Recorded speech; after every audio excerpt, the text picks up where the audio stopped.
South India shopping mall the wedding మంత్ర సరికొత్త wedding collection south India shopping mall. Welcome to Suman TV. నేను మానస. వర్షాకాలం వచ్చిందంటే చాలు జలుబు, దగ్గు, జ్వరం ఇలాంటి వాటితో బాధపడుతూ ఉంటాం. అయితే ఇప్పుడు ఈ వర్షాకాలంలో వీటన్నిటితో పాటు కోవిడ్ మళ్ళీ విస్తరిస్తూ JN1 వేరియంట్గా స్ప్రెడ్ అవుతుంది. మరి ఈ నేపథ్యంలో ఈ JN1 ప్రభావం ఏ విధంగా ఉంటుంది, ఎలాంటి జాగ్రత్తలు తీసుకోవాలి, ఎవరిపైన ఎఫెక్ట్ ఎక్కువగా ఉంటుంది అనే విషయాలు మనం తెలుసుకుందాం. మనతో పాటు ఉన్నారు డాక్టర్ కిరణ్ లక్కిరెడ్డి గారు, సీనియర్ కార్డియాలజిస్ట్. వారితో మాట్లాడదాం. డాక్టర్ గారు నమస్తే అండి. నమస్తే అండి. డాక్టర్ గారు, ఇప్పుడు JN1గా కోవిడ్ రూపాంతరం చెంది మళ్ళీ స్ప్రెడ్ అవుతున్నటువంటి పరిస్థితులు మనం చూస్తున్నాము. సో ఫస్ట్ ఆఫ్ ఆల్ ఈ JN1 ప్రభావం ఏ విధంగా ఉంటుందంటారు? ఇది one of the Omicron sub variant అండి. JN1 అనేది ఇప్పుడు చూస్తా ఉండేది మనము. సో ఇప్పటికి ఇండియాలో నియర్లీ ఓన్లీ 1000 కేసెస్ వరకే రికార్డ్ అంటే అఫీషియల్ గా మనకి రికార్డ్ అయ్యాయి. సో యూజువల్ గా ప్రీవియస్ గా ఉన్నట్లే ఇది ట్రాన్స్మిషన్ అనేది ఈజీగా ఫాస్ట్ గా స్ప్రెడ్ అంటే ఒకరి నుంచి ఒకరికి ఫాస్ట్ గా స్ప్రెడ్ అయ్యే అవకాశం ఉంటుంది. బట్ సిమ్టమ్స్ అనేది అయితే మైల్డ్ సిమ్టమ్స్ ఉంటాయి అనమాట. ఎక్కువగా ఎవరిపైన ఎఫెక్ట్ ఉంటుంది అంటారు కేసెస్. సో మనకి ఇప్పుడు అఫీషియల్ గా తెలంగాణలో అయితే 1 or 2 కేసెస్ మాత్రమే రిపోర్ట్ అయ్యాయి. బట్ ఏంటంటే ఈ వర్షాకాలం కాబట్టి అందరికి కూడా జలుబు, దగ్గు ఇవన్నీ కూడా కామన్ గా వస్తుంటాయి కాబట్టి కొందరు మిస్ అవుతా ఉండొచ్చు. సో ఇది మోస్ట్లీ ఈ variant JN1 variant Omicron sub variant rapid గా స్ప్రెడ్ అవుతుంది, కానీ సివియారిటీ అయితే మనం ఇంత ముందు చూసినట్లు అంత సివియారిటీ ఏం లేదు, మైల్డ్ సిమ్టమ్సే ఉంటాయి అన్నమాట దీంతో. ఓకే. సో హార్ట్ ప్రాబ్లం ఉన్న పేషెంట్స్ పైన దీని ప్రభావం ఏ విధంగా ఉంటుందంటారు?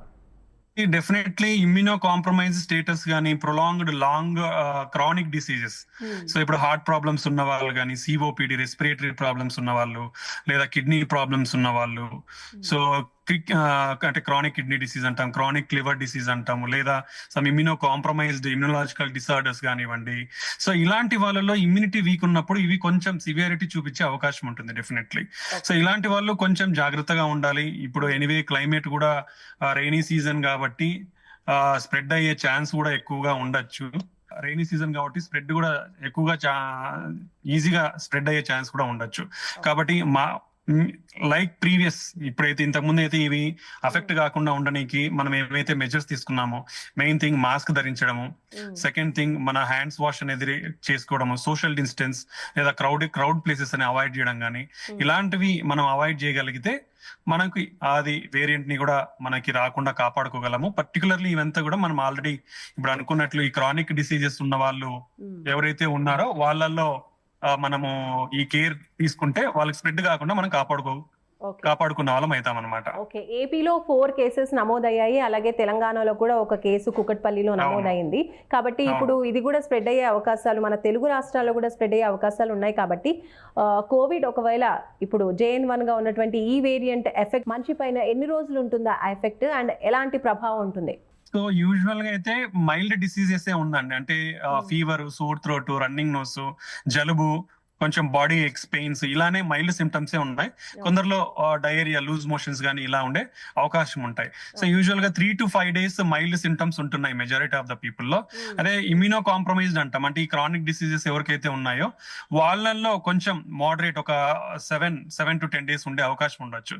పర్టికులర్ గా రెస్పిరేటరీ డిసీజెస్ కానీ, గుండె జబ్బులు కానీ ఉన్న వాళ్ళలో ఒక ఆయాసం రావడం, దగ్గు రావడం ఇలా ఉండే అవకాశం ఉంటుంది. సో వీళ్ళు కొంచెం జాగ్రత్తగా ఉండాలి. సో పర్టికులర్ ఈ రిస్క్ ఫ్యాక్టర్స్ ఎవరికైతే ఉన్నాయో వాళ్ళ అర్లీగా వాళ్ళ సిమ్టమ్స్ ఏవైనా ఆయాసం ఉండడం కానీ, కాఫ్, దగ్గు ఉండడం కానీ ఉంటే ఇమీడియట్ గా డాక్టర్ ని కన్సల్ట్ అయ్యి వాళ్ళ టెస్టింగ్ అనేది RT-PCR టెస్ట్ చేయించుకో, ర్యాపిడ్ యాంటీజెన్ టెస్ట్ కానీ RT-PCR టెస్ట్ కానీ చేయించుకుంటే మనం దాన్ని అర్లీగా డిటెక్ట్ చేసుకుని దాని కాంప్లికేషన్స్ లోకి వెళ్లకుండా మనం కాపాడుకునే అవకాశం ఉంటుంది అనమాట. ఓకే. ఇప్పుడు వచ్చినటువంటి ఈ JN1 వేరియంట్ ఒకవేళ మనిషిలో ఎఫెక్ట్ అయినట్టయితే కనుక ఎన్ని రోజులు ఉంటుంది? సో అదే మనం మైల్డ్ డిసీజ్ అయితే 3 to 5 days లో వాళ్ళు రికవర్ అయిపోతారు. అదే మోడరేట్ అంటే ఇంకొంచెం సివియర్ గా అఫెక్ట్ అయితే ఒక 7 to 10 days పడుతుంది. కాబట్టి అర్లీ స్టేజెస్ లోనే మనం ఈ సిమ్టమ్స్ రికగ్నైజ్ చేసి ఒక 2-3 days కి మన జలుబు, దగ్గు ఇవన్నీ తగ్గట్లేదు అనుకుంటే ఇమీడియట్ గా మనం టెస్టింగ్ చేయించుకుంటే మనకి ఒక ఉందా లేదా అనే క్లారిఫికేషన్ దొరుకుతుంది. సో ఒకవేళ ఉంటే దాన్ని జాగ్రత్తలు తీసుకుంటే సివియర్ స్టేజెస్ కి అఫెక్ట్ అవ్వకుండా మనం వితిన్ 7 days లోనే రికవర్ అయ్యే ఛాన్సెస్ ఉంటుంది అనమాట. ఓకే. ఇప్పుడు ఈ JN1 వేరియంట్ రాకుండా ఉండాలి అంటే వ్యాక్సిన్స్ ఏమన్నా ఇప్పుడు ముందుకు తీసుకొస్తున్నారా అండి? సో ఆల్రెడీ ప్రీవియస్ గా వ్యాక్సినేటెడ్ చేసుకున్న వాళ్ళు దీనికి యాంటీబాడీస్ అనేది ఉంటాయి కాబట్టి సో వాళ్ళు కొంచెం సేఫ్ జోన్ లోనే ఉన్నట్టు అనమాట. సో ఆల్రెడీ ప్రీవియస్ నాకు తెలిసి మాక్సిమం అందరూ కూడా దీనికి వ్యాక్సినేటెడ్ ఉన్నారు ఇండియాలో. పెద్ద డ్రైవ్ ప్రోగ్రామే, వ్యాక్సినేషన్ డ్రైవ్ ప్రోగ్రామ్ అనేది ఇండియాలో జరిగింది కాబట్టి సో వ్యాక్సినేషన్ అందరూ కూడా వేయించుకున్నట్లే మనం తీసుకోవచ్చు. సో వాళ్ళందరూ కూడా మైల్డ్ సిమ్టమ్స్ తో ఈజీగా రికవర్ అయ్యే ఛాన్స్ ఉండొచ్చు. ఒకవేళ ఎవరైతే కాలేదో వాళ్ళు సిమ్టమ్స్ డెవలప్ కాకుండా ఉంటే వాళ్ళు ఇప్పుడు అవైలబిలిటీ ఆఫ్ వ్యాక్సిన్స్ ఉంటే ఆ వ్యాక్సిన్స్ తీసుకుంటే వాళ్ళు సివియర్ స్టేజెస్కి వెళ్లకుండా వాళ్ళని కాపాడుకున్న వాళ్ళు అవుతారు. సో దీని న్యూ వేరియంట్ కాబట్టి ఈ న్యూ వేరియంట్ రిలేటెడ్ వ్యాక్సిన్స్ రానికి కొంచెం టైం పడుతుంది అనమాట. ఓకే, ఎక్కువగా హార్ట్ అలాగే లంగ్ కి సంబంధించినటువంటి ప్రాబ్లమ్స్ ఉన్న వాళ్ళకి ఇది ఎక్కువగా ఎఫెక్ట్ చూపిస్తుంది అంటున్నారు కాబట్టి వాళ్ళు ఎలాంటి జాగ్రత్తలు తీసుకోవాలి, అలాగే ఇమ్యూనిటీ పెంచుకోవడానికి వాళ్ళు ఎలాంటి ఫుడ్ని అండ్ అలాగే ఇమ్యూనిటీని ఎలా పెంచుకోవాలంటారు? సో జాగ్రత్తలు అనేది main things.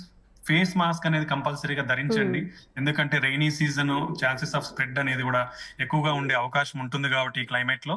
Second thing hand wash, ఎక్కడికైనా బయటికి వెళ్ళొచ్చినా ఇంకోటి చేసినా హ్యాండ్ వాష్ కంపల్సరీ చేసుకోండి. Third thing crowded places avoid చేయండి, లేదా క్రౌడెడ్ ప్లేసెస్ లో ఉన్నప్పుడు డిస్టెన్స్ అనేది కంపల్సరీగా మెయింటైన్ చేయండి.